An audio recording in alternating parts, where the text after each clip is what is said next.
Bismillahirrahmanirrahim. Assalamualaikum warahmatullahi wabarakatuh. InsyaAllah hari ini saya bersama rakan-rakan yang lain akan berkongsi mengenai tips 5 fail praktikal. Saya Ainul Zakiah binti Zamli dan saya akan berkongsi mengenai fail portfolio. Saksikan. Saya menggunakan cover ini dan rakan-rakan menggunakan cover masing-masing dan ada juga yang menggunakan cover seperti cover PBS punya.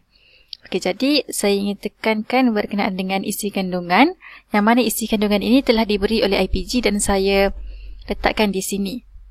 Okey, yang mana mengandungi bahagian sehingga bahagian G. Yang pertama maklumat diri, yang kedua maklumat sekolah, maklumat tugas, maklumat kurikulum, maklumat co-kurikulum, jurnal dan lain-lain. Okey, saya ingin tekankan bahawa apa perkara yang kita boleh lakukan untuk fail portfolio yang boleh kita lakukan sebelum kita mula praktikum lagi. Yang mana kita boleh siapkan terlebih dahulu bahagian maklumat diri. Maklumat sekolah kita boleh dapatkan seminggu semasa kita praktikum. Yang mana seminggu awal lah. Masa minggu pertama praktikum kita boleh siapkan awal-awal. Okey, maklumat tugas kita boleh isi dari semasa ke semasa. Begitu juga dengan yang lain. Maklumat kurikulum, co-kurikulum, maklumat jurnal dan lain-lain. Saya pergi kepada maklumat diri. Yang perlu ada adalah biodata pelajar. Yang ini terpulang. Yang ini yang saya lakukan. Dan saya isikan semua maklumat biodata diri saya. Seterusnya adalah bahagian surat pengenalan diri. Surat ini telah diberi oleh IPG. Bagi pernyataan profesional, kita sebenarnya boleh cari pernyataan profesional ini di Google. Sama ada search sahaja contoh pernyataan profesional praktikal dan boleh ambil ilham di situlah. Okay, sebagai contoh yang saya punya, saya buat sebelum, semasa dan selepas untuk pernyataan profesional. Untuk awal praktikum ini kita boleh siapkan terlebih dahulu sebelum praktikum, yang mana sebagai contoh ada taklimat praktikum kita boleh selitkan sekali, dan semasa praktikum kita boleh cerita berkenaan semasa praktikum kita, dan selepas kita boleh buat refleksi sedikit, kita boleh masukkan di situ. Okey, seterusnya maklumat sekolah, yang mana saya rasa maklumat ini boleh dapatkan awal di Google ataupun kita boleh dapatkan sewaktu minggu pertama praktikum. Apa yang perlu adalah peta lokasi, pelan sekolah dan bilik darjah. Kita boleh, yang ni boleh search di Google sahaja. Yang ni juga saya ambil di Anyflip sekolah punya, kita boleh search awal-awal. Di carta organisasi sekolah kita boleh minta dengan pihak sekolah, visi misi sekolah, takwim persekolahan dan senarai nama staf dan sokongan. Kita boleh minta dengan pihak sekolah sehingga ke peraturan sekolah. Seterusnya adalah maklumat tugas, bahagian C, yang mana yang memerlukan senarai bidang tugas. Ini contoh saya punya senarai bidang tugas di sekolah, kita boleh masukkan. Tak semestinya menggunakan format ini, bebas kepada masing-masing format macam mana. Yang ni saya letakkan macam ni lah. Okay, seterusnya adalah borang kehadiran praktikum, yang mana unit praktikum akan bagi nanti dan kita perlu isi pada setiap bulan. Seterusnya adalah maklumat kurikulum, yang mana di sini terdapat di SKP semasa, elektif dan teras, yang mana contohnya kita mengajar tahun 2, kita letakkan di SKP tahun 2.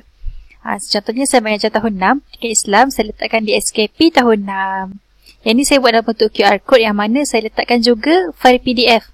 File PDF untuk di SKP, dan juga saya letakkan QR code. Okey, ini contoh bagi bahasa Arab, saya letakkan di dalam buku log. Seterusnya adalah rekod pengajaran berpasangan. Yang ini boleh rujuk kepada maklumat yang diberi oleh unit praktikum. Yang ini contoh bagi lampiran pengajaran berpasangan. Jurnal reflektif ini saya letakkan jurnal. Yang ini bagi maklumat inovasi PDP, letakkan maklumat inovasi yang kita lakukan. Seterusnya adalah senarai nama murid. Kita letakkan nama murid kelas kita mengajar. Seterusnya adalah maklumat co-kurikulum, yang mana bahagian ini saya kosongkan dan saya minta untuk rujuk kepada file co-kurikulum. Seterusnya adalah jurnal, yang mana jurnal ini kita letak jurnal yang kita hasilkan di My Forums dan juga saya letak dekat bahagian sini. Yang ini contoh dan format penulisan jurnal yang mana telah diberi oleh pihak IPG. Yang ini penulisan jurnal mingguan. Dan yang terakhir adalah catatan kemajuan tindakan susulan. Bagi fail lain-lain, saya letakkan yang pertama, saya letakkan rekod prestasi ataupun markah ujian penilaian murid. Yang ini sebagai contohnya. Seterusnya adalah borang pemantauan kekerapan penyeliaan. Ini sebagai contoh. Yang ini pula merupakan satu tambahan yang saya lakukan ketika sesi Google Meet bersama guru pembimbing. Yang terakhir adalah jadual relief guru. Saya letakkan sekali di bahagian ini, lain-lain. Semoga semua rakan-rakan dan juga junior-junior yang akan berpraktikum dipermudahkan segala urusan, insya-Allah. Amin. Sekian.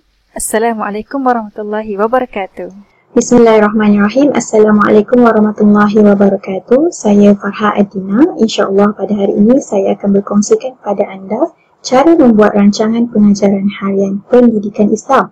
Terlebih dahulu diingatkan juga supaya mengutamakan panduan dan bimbingan daripada pensyarah masing-masing kerana ada kalanya ciri-ciri RPG tersebut adalah berlainan berdasarkan pensyarah masing-masing. Baiklah, tanpa buang masa, jom kita teruskan kepada apa yang perlu ada untuk membuat rancangan pengajaran harian. Yang pertama adalah DSKP. DSKP ni kita gunakan semasa PDPC, iaitu pembelajaran secara bersemuka. Kalau PDPR kita gunakan DPK, tapi ikut sekolah juga. Ada sekolah yang menggunakan DSKP sahaja. Seterusnya daripada DSKP atau DPK ni akan terjadilah satu RPT. Kemudian dari RPT kita perlu buat RPM. Dan seterusnya barulah kita buat RPH. Seterusnya kita masuk kepada item-item di dalam RPH. Secara keseluruhannya ada 19 item dalam RPH Pendidikan Islam. Yang pertama, mata pelajaran Pendidikan Islam. Terus masukkan kat sini bidang apa. Buat drop down. Kita boleh terus pilih saja bidang apa. Seterusnya kelas, tarikh dan hari. Diingatkan juga untuk RPH Pendidikan Islam kita menggunakan huruf Rumi. Jadi semua dari awal sampai akhir huruf kita menggunakan huruf Rumi. 30 Ramadan, 12 Mei dan Rabu. Seterusnya masa. Okey, cara untuk menulis masa juga kena tengok betul-betul. Bila kita baca Rumi, kita baca daripada kiri ke kanan, betul? Jadi kita tulis huruf Rumi pun masa 8 pagi ke 9 pagi tu dari kiri ke kanan. Seterusnya bilangan murid, tajuk ambil daripada buku teks, pengetahuan sedia ada, standard kandungan dan standard pembelajaran ni kita boleh ambil daripada RPT. Seterusnya objektif pembelajaran. Untuk objektif pembelajaran kita perlu menggunakan A, B, C, D dan S. Apa itu A, B, C, D dan S? A adalah audience, iaitu murid-murid. Seterusnya B, behavior. Behavior ni seperti kata kerja lah. Yang kita gunakan. Di sini kita guna mengenal. Seterusnya content, isi kandungan. Perkataan tradisi iaitu tajuk yang kita akan pelajari pada hari tersebut. Dan degree. Degree dengan betul atau dengan tepat. Seterusnya situation. Situation selepas aktiviti tangkapanku ke, selepas aktiviti berkumpulan ke. Seterusnya untuk item yang ke-11 iaitu kemahiran berfikir. Kemahiran berfikir kita menggunakan aras taksonomi Bloom. Dan seterusnya item ke-12 gabung jalin iaitu penggabung jalinan tajuk kita pada hari tersebut dengan bidang-bidang dalam pendidikan Islam yang lain. Contoh, hari ini kita belajar Jawi, kita gabung jalin dengan bidang adab.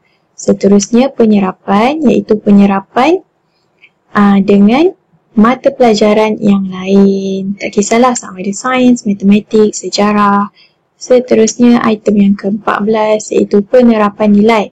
Penerapan nilai ni kita perlu fokuskan kepada beberapa sahaja nilai murni yang kita ingin tekankan kepada murid.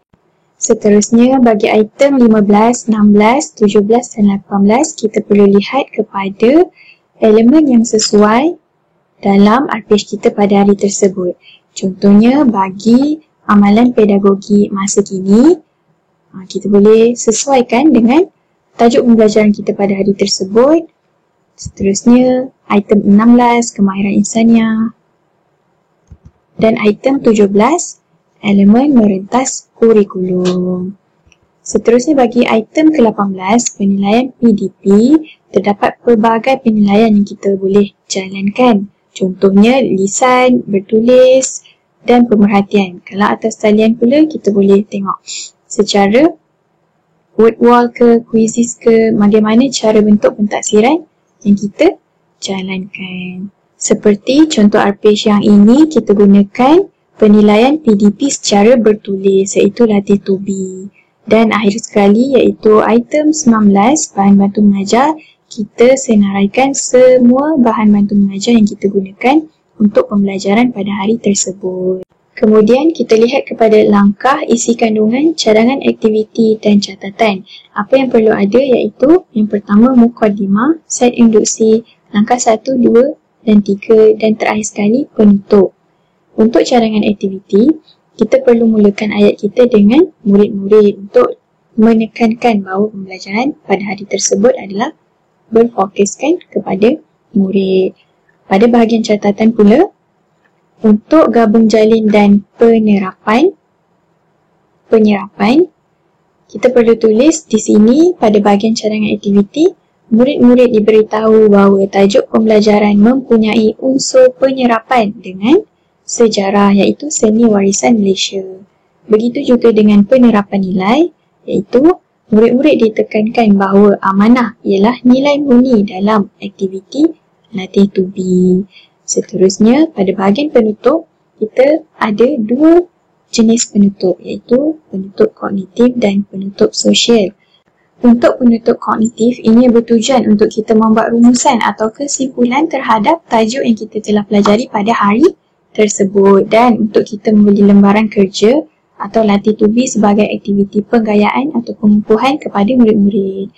Seterusnya, bagi penutup sosial, ini bertujuan untuk kita memberi satu perasaan pencapaian kepada murid supaya mereka terus bersemangat untuk meneruskan pembelajaran pada minggu-minggu seterusnya dan untuk kita memberikan nasihat kepada murid. Seperti dalam contoh RPG ini, kita menasihatkan murid untuk belajar, sentiasa belajar memahami tulisan Jawi kerana ia merupakan satu seni warisan yang berharga. Baiklah, setelah kita merancang dan melaksanakan RPG, kita perlu menghasilkan satu refleksi setelah kita mengajar. Apa yang perlu ada iaitu yang pertama kekuatan, kedua kelemahan dan yang ketiga cadangan penambahbaikan. Dalam kekuatan, kita nyatakan berdasarkan objektif pembelajaran kita.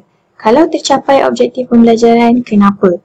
Dan nyatakan juga bilangan murid yang mencapai objektif pembelajaran. Seterusnya, kekuatan dalam aspek-aspek yang lain seperti kawalan kelas. Kemudian dalam kelemahan pula kita nyatakan juga kenapa objektif pembelajaran kita tak tercapai pada hari tersebut. Kita kenal pasti kelemahan dalam sesi PDP kita. Bila kita dapat kenal pasti kelemahan tersebut, kita nyatakan cadangan penambahbaikan bagi kelemahan tersebut untuk kita tambah baik dalam kelas yang seterusnya. Contohnya tak kisah dalam kawalan kelas ke, respon murid, aktiviti menarik atau tidak, sambutan oleh murid. Seperti dalam contoh refleksi ini, kita nyatakan kehadiran. Seterusnya kita nyatakan kekuatan dalam PDP pada hari tersebut dan kelemahan dalam PDP. Kita juga boleh nyatakan situasi dan perasaan kita sepanjang kelas berlangsung. Dan apabila kita sudah mengenal pasti kelemahan, kita nyatakan penambahbaikan yang perlu dibuat untuk kelas yang seterusnya. Dan pada akhir sekali kita boleh juga masukkan pentaksiran yang kita jalankan terhadap murid. Dan ada ulasan guru pembimbing, ulasan pensyarah penyelia dan lampiran. Untuk lampiran, kebiasaannya jika PDP dijalankan secara bersemuka, kita akan lampirkan lembaran kerja atau aktiviti yang kita berikan kepada murid dalam bahagian lampiran ini. Untuk pensyarah, jadikan rujukan. Tetapi jika PDPR, kita masukkan bahan-bahan yang kita gunakan sebagai rujukan buat pensyarah. Baiklah, akhirul kalam, sekian saja perkongsian daripada saya. Diingatkan kembali untuk mengutamakan panduan dan bimbingan daripada pensyarah masing-masing. Yang baik dijadikan rujukan, yang keruh ditinggal-tinggalkan. InsyaAllah sama-sama kita belajar. Sekian, Assalamualaikum warahmatullahi wabarakatuh.